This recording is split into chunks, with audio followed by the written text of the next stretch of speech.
Dead Cells Update 35 is here, and it's known as the end is near. Pretty ominous, right? I would say don't worry too much, because this update is all about curse in the game. Now let me go ahead and say that the actual curse mechanic where you get hit one time and die is not changed. In fact, more things are in the game now to curse you. Let me give you a little idea of what that looks like. So 3 monsters have been added. One known as the Sore Loser. It's a cute little monster that just runs around and tries to be annoying. But if you kill it, you actually get 3 curse. Then we have the Doombringer. This is a monster that actually can't do damage to you, but every time it hits you, it applies curse. And if it happens to hit you while you are at 50 curse or more, you die instantly. You may be thinking, like, when am I ever going to be at 50 curse? Well, we'll get to that a little later. And then the third monster is the Cursor. This is a staff-wielding monster that launches a slow-moving skull that actually chases you through walls and will apply a 5 curse if it reaches you. This is a little bit of a callback to another fun game, Spelunky, I feel. And this is probably one of the scarier monsters in line with Gold Gorgers and Birds. Currently on the alpha, these monsters appear very early in the biomes. But how it will actually work is that these will spawn at random throughout the run with a small chance starting at 2 BC. That's right, 2 BC Hell might be coming back. We don't know how small of a chance there'll be once this goes into live production, or if it will be even more in 4 BC and 5 BC, so that remains to be seen. But think of this monster as one more piece of randomization that you have to consider while you're running through a biome with a busted build. Now, these aren't the only things that'll curse you. There are actually new weapons that have been added that all have to do with curse. First off is the Misericord? Am I saying that correctly?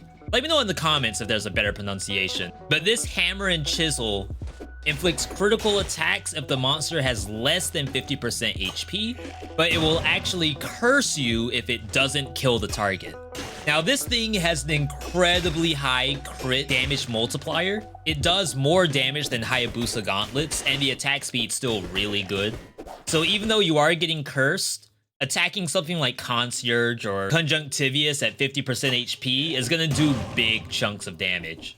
Next, we have Anathema. This is a ranged attack that fires almost a bomb in an arc at the enemy. If it hits a monster, you get around 2 curse. Ideally, if you hit more than 1 monster, you'll only get the 2 curse. And then, of course, if you kill a monster, it will reduce the number down to just 1 curse. You can almost imagine this sort of like a throwing axe, except with an AoE explosion. And because of that, it has curse tied to it. Finally, we have Indulgence.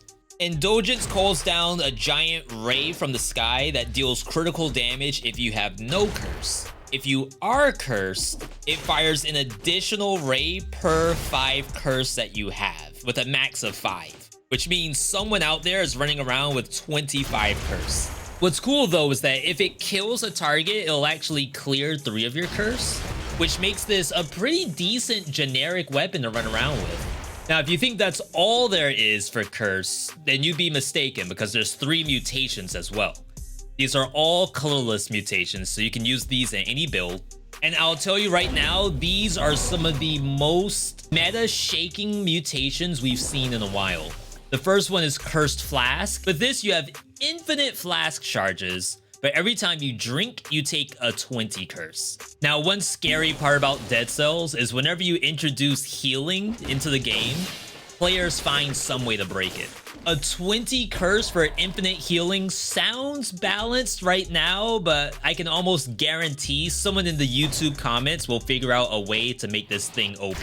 After that, we have Damned Vigor. Whenever you take a fatal hit, you actually stay alive for 1 HP for a last-ditch effort to kill 1 monster. If you kill a monster in that time, you'll actually not die, and your HP will be stuck at 1. Depending on how much health you had prior, you may get a little bit of rally. So this will actually keep you alive so long as you get your HP back. This also means that a monster that hits multiple times will instantly kill you. But if you have any opportunity to heal, you can use Vigor multiple times in one biome. Then we have Demonic Strength. Remember when I mentioned who in the world would have over 50 curse? Well, Demonic Strength increases your damage by 30% if you're cursed, but then it gives you bonus damage for every stack of curse you have. There is probably a cap to this. I don't know what the number is, but I'm sure it's something extremely high.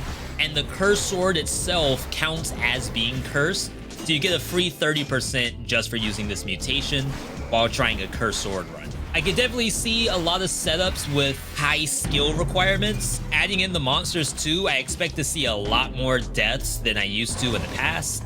But that's not all that's being added in this update. There's actually new routing that allows you to access some of the bosses that you could not access before. You can now get to the Dracula boss fight from High Peak Castle. You can actually get to Dracula's Castle version 2 coming out of Mausoleum. After Castle Outskirts, you can actually go to Corrupted Prison or to Ossuary. I, for one, am really excited to try new routing and fight Death more often since I can get to him from more places. There are also new legendary affixes that have never been in the game before.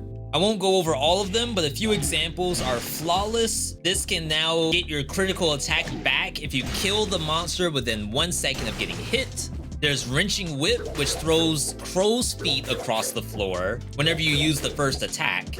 Barrel Launcher can fire triple the barrels. And then one of my personal favorites, the new Bone has a spin buff, where when it kills a monster, you will actually continue spinning for 2 seconds. Of course, you still can't jump out of it, but if you're in a long hallway like an ossuary or promenade, you can spin on a ton of monsters before having to stop. If you thought all of that was plenty to have in a free update, the final nail in the coffin, so to speak, are brand new head customizations. What we had previously was a choice between Bobby Head and the normal Dead Cells character. Now there are a metric ton of heads that have been added, all with unlock conditions sort of similar to the crossover update. As I said, this is a free content update. It is currently on the alpha patch of Steam. This will not be available on console until after it is done on PC. I, of course, am going to keep you updated on any of the new information that comes out for this patch. If you want even more insights into Dead Cells, check out this video that we did for Combat Secrets. I can guarantee you that there's stuff in there that you don't know about. And also follow me over on Twitch, because we'll probably try these out live. Either way, thanks for joining in, and I'll catch you all on the next video.